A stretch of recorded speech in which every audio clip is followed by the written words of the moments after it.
Hello, everybody. Dave Neal here, stand-up comic and host of Bachelor Nation News. We've got a video here where Michelle Young says she's over Nate. Now, she doesn't use those words. She doesn't say, I'm over Nate, but she says I'm over Nate. So you guys know what I mean. We're reading between the lines here. Follow me on Instagram at DNeals.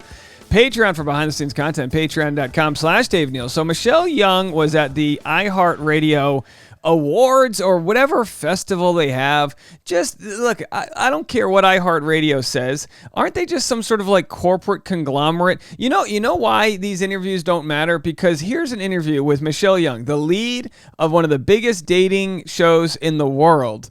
And it's got 400 views. I mean, people don't love or support corporations, and yet corporations are taking over. Now, I don't want to go into this big rant, but if you don't know, iHeartMedia, they laid off hundreds of radio DJs. Executives blame artificial intelligence. The DJs blame the executives. The radio conglomerate said its mass employee dislocation was necessary as it pivoted to AI. Oh, no. We're not firing you. We're just dislocating your employment. We're going to dislocate money from your wallet. So, of course, everything's become AI. Like, you just listen to music now, where it used to be like KTLA or whatever your local radio station is, WBRU, The Beast, or, Dave Neal at 99.9, whatever. That's all gone, and it's all automated, and plenty of local DJs that you loved in your little markets. And by the way, it was good to have those local DJs because they could talk about local politics and local social issues in this high school,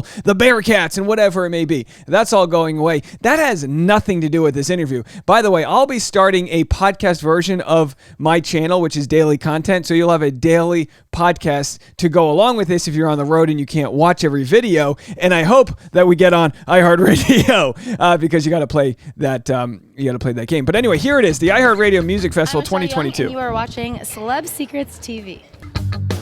Not to bash Celeb Secrets. Michelle, hi. I'm so happy to see you. Yes, of course. Welcome to Vegas. Hey, I know the last time I was to Vegas, it was like, I think I was 10. Yeah. Couldn't even stop walking in the casinos. Well, you're here in Vegas. Yes. It's an iHeartRadio Festival. You're a single lady, so you're going to have some fun this weekend, right? A little bit of fun. Right? Classy. When you're in a loud environment like this, hold the microphone right up to your chin so it gets rid of the outside noise. It's a cardioid microphone. Anyway. Fun, Absolutely. always, Absolutely. We're excited to see you in there. See, that's There's so good. many people. Oh my goodness, I know. I was able to do a little bit of hosting earlier, and I got to hear Sam Smith while he went through his You could tell Michelle was carrying her relationship based on how jacked and toned her arms are. She's looking great. performance as he was practicing, and I know, he's so good. I know, we saw him Unholy? walk. I'm like, I can't. Get to the T. We saw him walk here backstage, and I started sweating. I was Yes, like, oh my God. It's absolutely. It truly has been a lot, I come from a family that's very private. We're not used to being in the public eye, and especially not going through, a public. Luckily, Bachelor audience, Bachelor fans respect people's privacies. We're not out here on your front lawn trying to look through your window, trying to get tea at anything. Breakup. Absolutely. And it's been really interesting just, you think you go through something, and then you think you know somebody, and then you don't. again, Wow. more recently, you know what I mean? There's just always so much that is constantly happening or trying to resurface, and all I can do truly is, I know how things went down. Yeah. I know the other person knows. That's like the movie I Know What You Did Last Summer, and the hit sequel, I Still Know What You Did Last Summer, followed by the prequel, I Think I Know What You're Going to Do This Summer. what went down, and I can stay true to myself. What did she say? Surface, and all I can do truly is, I know how things went down. Yeah. I know the other person knows what went down, and I can stay Absolutely. true to myself, and really that's all that I can do, and make sure that I'm healing fully, which I've done. I'm happy to say that I'm done. All right, breaking news. We have Michelle Young has healed fully the scars of a breakup with Nate. She's healed fully. Done, and find closure, and continuing to move on, and really truly block out all of the noise. Absolutely. I love that, you have your smile on your face. You're here. You're having a good time. 'Cause Yes. it's hard.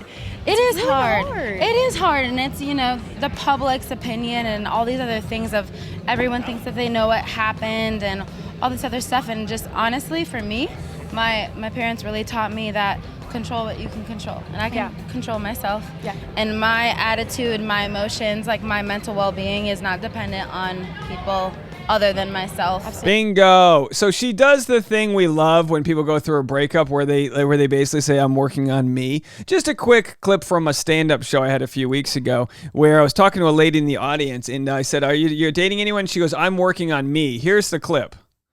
Like, I'm working on me. It's always like, you know what I mean? Some guy up. That's what that is. You know a guy up and you turn into a do-it-yourself project. We're at aisle 7 at Home Depot. What are you looking for, love? I don't know. All right, so there it is, folks. Just a quick clip there. Yeah, you got to work on yourself. You got to do it. You got to become a do-it-yourself. No one's going to work on you but you. Do it yourself. And so that's where I was able to kind of like find that stability and consistency. For sure. And you say you are a private person. You are on reality TV. Everything's public. Gosh, I know. Michelle, like, how do you do it? I need tips. How do you do everything? I think part of it is like when you want to be private, it's By the way, shout out to the interviewer's wavy hair. I mean, she's looking adorable with that hair. Things, right? Yeah. So there's like learning how to be vulnerable, which that like talking about your emotions and how you feel, that doesn't necessarily need to be private. Absolutely. Right? But there are other things where like social media is not my end all be all. Like it's not what I wake up in the morning, I'm like, yeah, social media, like Instagram fulfills me, right? Whereas all of us we fall asleep with our cell phone on our chest. You ever fall asleep and you just wake up and you're like, all right, another day. Let's see who hates me today. That's not healthy. Like my mood is not dependent on social media, but really just kind of like leaning on friends and family. Absolutely. My mood's not dependent on you guys. Hit the like button if you love me. And just really sticking true to who I am, even through the time, like the tough times, and knowing that everything comes in waves. And God, you're right. Easier said than done, right? Though. Oh no, totally. But some of the Bachelor Nation girls are Say this interviewer's hair comes in waves. here. I know you guys are coming in. It must be fun, like, to be with all the girls again. Honestly, what I will say this is that you connect in a different way when you meet someone who's like from Bachelor Nation, just because they go through this certain experience that's similar to yours. Yeah, you guys are like war vets. Now, no sort of hate for war vets, not to make light of war vets. My father's a war vet. Was a war vet, but there is a form of psychological warfare. Look, they're not in the trenches, but proverbially speaking, they kind of are. Yeah. Psychologically. You understand the cameras, you understand the public, you understand the criticism, you understand, Bachelor Nation's kind of like a cult, and that can be like a good thing, but that can also be a bad thing, and it's hard to be on the hard end of that, right? Yeah, totally. Or just on the end of that is not necessarily like morally or ethically that what we're going with right now. But it has been really nice is because you just have that like great sound bites. common ground to stand on with them, and that's what this weekend has been about. Have you opened up trying to date again, or you're just staying to yourself? Okay, my question: how? Am I supposed to go on Bumble? Am I supposed to go on Tinder? I don't know. Yeah. Go on Raya. Get out there and get yours, sister. Am I supposed to go on Hinge? What am I supposed to go on? I'm on all the apps, Are you and I kidding still me? don't have a man. So I was like, I I feel like if I go on a dating app. Let me tell you something. Here's the deal. Let me give you some old school dating advice.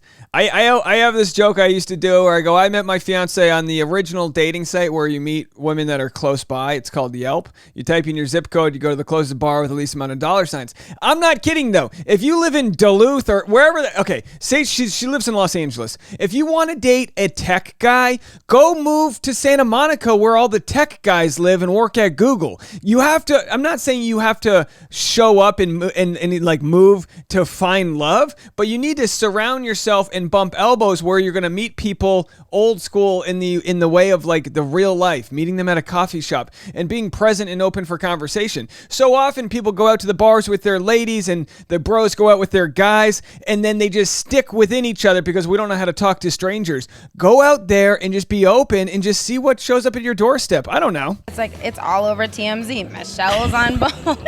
I don't know where I stand right now because it's like it's not going to happen at a bar. It's not going to happen on Why can't it happen at a bar?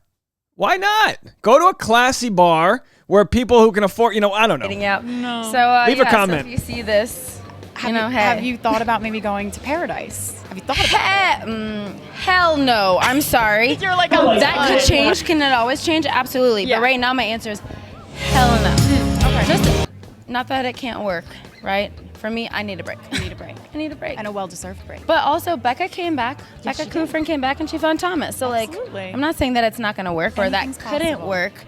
I'm just not there yet. No. Any goals for this year? Is there something that you really want to achieve? Wow, how much time do we have? Right? How many goals? Honestly, for me, I just recently relocated to LA. I have my spot in LA, I have my spot in Minnesota. But my thing is I want to figure out how to truly make a bigger difference. And I didn't leave the teaching profession, but I took a break for a year. Okay. And that change that comes in our education system happens outside the classroom. And motivational speaking, like my job right now is to figure out how I can fulfill that passion, because influencing is it can be great, but like that's not what I'm like. Yeah, let's get up in the morning influencing. It's not it's not what fills me. But truly, like motivational speaking, helping the youth, making a difference, that's what I'm passionate about. Yeah. And that's my focus. And I don't have to a T, have it locked down of what's going to happen yet or how I'm going to do that. But it definitely is in the process, and it's starting to pick up pace. For you. So. I'm happy for you. Yeah. Yeah, you're killing it. All right, she's killing it indeed. So there she is. Look, if you ask me for my advice how to make a difference, keep building equity in your brand, keep building a following, and in the meantime, start working towards being the change you want to see. Start working towards reform and funding for school systems, which might mean getting involved in the legislative process. We look at someone like Katie Porter, a teacher, right? Katie Porter, did I spell that wrong? Katie Porter was associate professor of law at University of Nevada.